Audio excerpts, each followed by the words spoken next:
સુરતમાં ટૂર પેકેજના નામે 50થી વધારે લોકો સાથે છેતરપિંડી થઈ છે। વેસુની ટ્રાવેલ એજન્સીના સંચાલકોએ દુબઈ, સિંગાપોર, મલેશિયા, બાલી સહિતના સ્થળે ફરવા માટે સસ્તા અને આકર્ષક પેકેજ ઓફર કર્યા।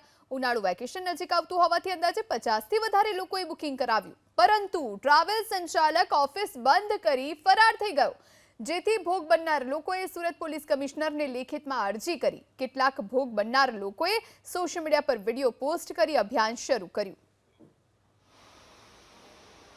5 તારીખે અમારું બુકિંગ થઈ ગયું, ત્યાર પછી અમે એને ફોલોઅપ લેતા હતા કે હવે અમારું હોટલનું બુકિંગ ક્યારે તમે આપશો, દુબઈના વિઝા ક્યારે આપશો, ત્યાંના સિટી ટૂરના પાસીસ ક્યારે આપશો। તો 15, 17, 18 તારીખ સુધી એક જ જવાબ આપતો હતો કે ભાઈ 20 તારીખે જ હું તમને બધું આપીશ, કારણ કે હું લોટમાં બુકિંગ કરીશ એટલે અમને સસ્તું પડે છે, અધરવાઇઝ હું તમને આટલું સસ્તું પેકેજ આપી નહીં શકીશ।